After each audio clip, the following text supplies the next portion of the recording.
Hi guys, and welcome back to Maltbox, the non-chill filtered whiskey blog. I'm Andy and I'm back here today with another whiskey review. Now the whiskey that I'm going to be looking at today is a Scotch single malt.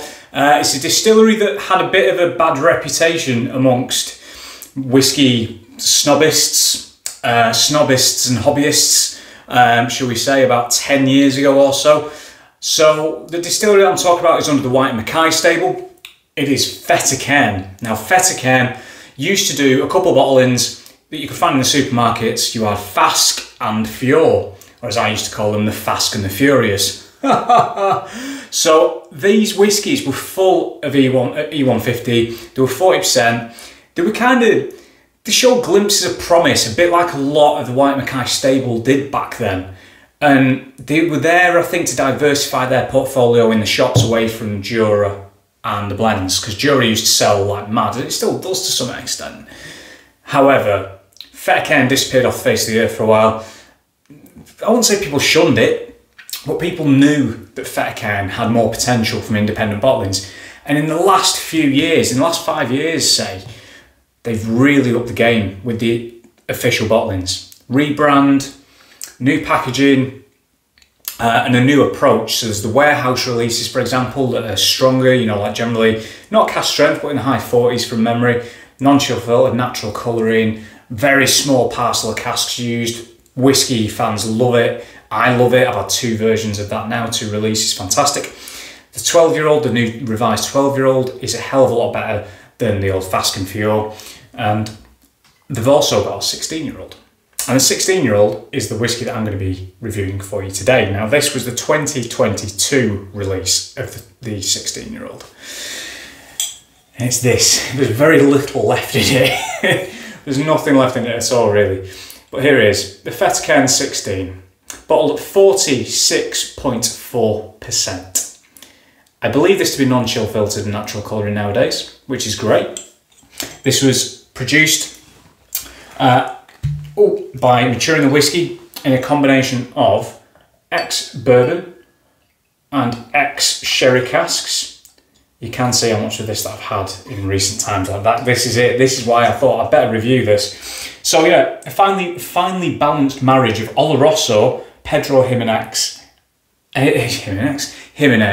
and ex-bourbon casks. So I wasn't far off, you know. So there is the unicorn of Fettercairn. It's the national animal of Scotland, outside of the lion of their own state flag. I've got bad news for Scots. Unicorns aren't real, so yeah, the national animal of Scotland technically isn't real. However, it's on Fettercairn, which is pretty cool. And also the copper accent on the bottom, the blue. I mean, I don't have the box anymore because it got thrown away as part of the house move. It's got like a sort of dappled copper accent, and that's supposed to represent their casks, their stills, because Fettercairn's got a really interesting method of producing the whiskey in their stills. They actually shoot a lot of water down the outside of them and stuff like that, which is supposed to sort of like super cool the ethers and the what do you call it, the condensy stuff. Can't remember, that is the worst possible time to forget what that stuff is called. However, let's move back to the whiskey and save myself any further embarrassment, or potentially add some more. So the legs are pretty slow, which gives me a good indication this is a nice, thick, oily spirit, and that is in part because of the rebrand and the look at the spirit that they've got nowadays. Honestly, guys, if you weren't into whiskey at the time in the early 2000s, sort of like 2006 onwards, 2005 onwards, I completely understand, because you probably won't have a clue what I'm on about. Google a picture of Fior, Fettercairn Fior, and Fettercairn Fask. F-A-S-Q-U-E from memory. I had both of those whiskies because I picked them up on offer at Tesco or something years and years ago, and they were not good. And I'm really sorry to the people that had a hand in making those. I really am. It doesn't give me any joy to say when a whiskey isn't good. It really doesn't, because there's so much hard work and so much time, energy and money that's put into making whiskey.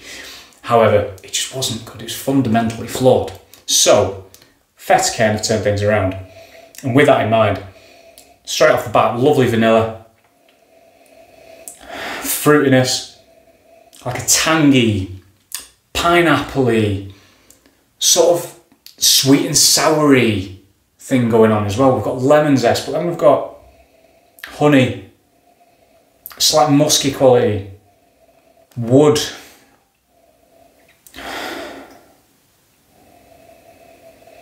bit of pepper, slight creaminess. There is a slight burn on the nose, so it's quite hot, but that isn't a bad thing. At least then you know you're drinking. I like to know when I'm drinking. I really do.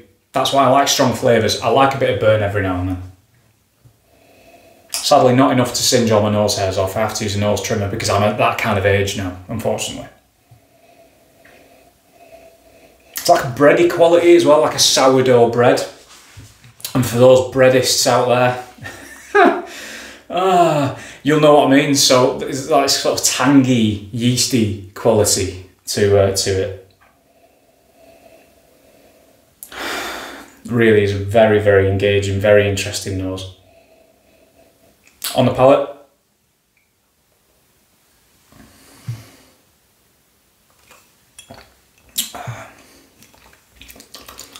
this has had quite a bit of time to open up at the bottom, but the one thing that has stayed true is like a banana note on the palate for me. Like very, very overripe banana.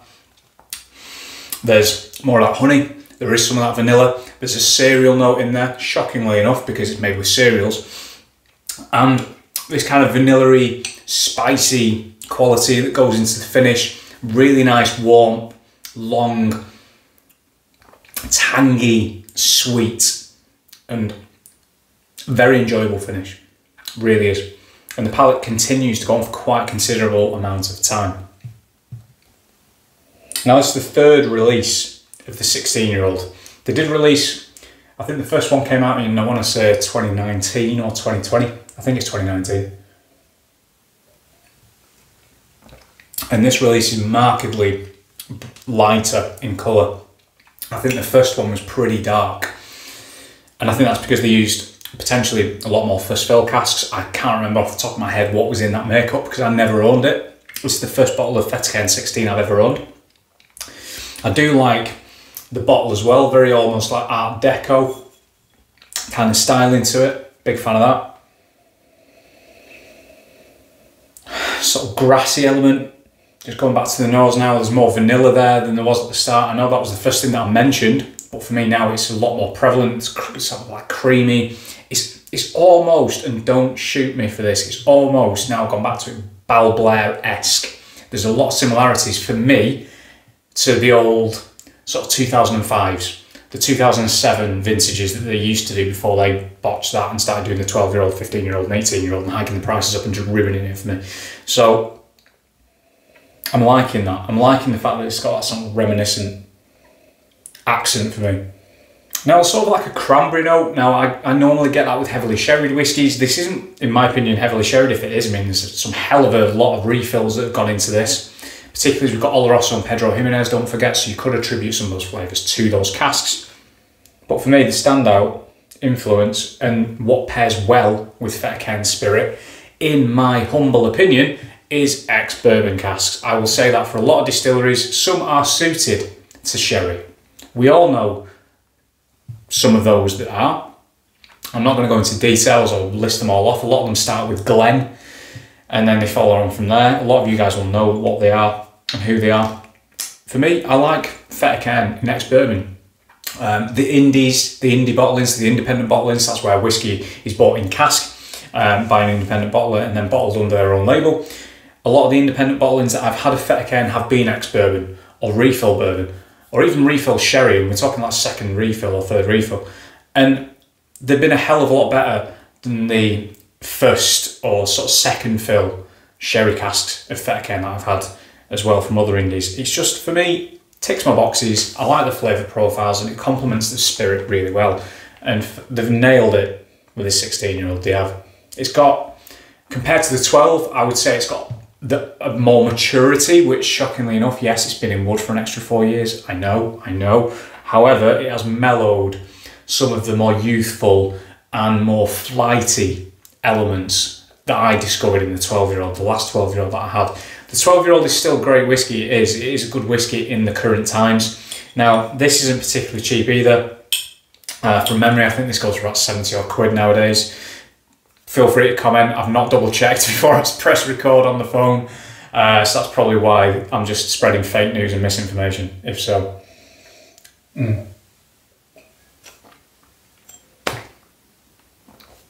What I didn't mention, texture's great. On the lighter side of oily. As I was talking then, really nice vanilla, that lovely sort of creaminess, the banana.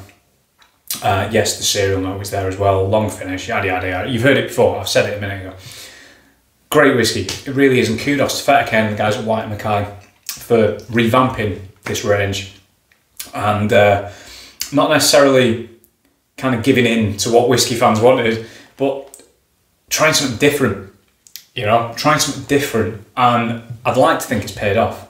I really would. I really hope it's paid off, because I think there's a lot of people, sort of Roy Aquavisi, for example, that he loves this stuff now. The Fettercairn 16, I think he's mentioned a couple of times, and it is getting a lot more recognition than I think it would have done if it had stayed down the previous path.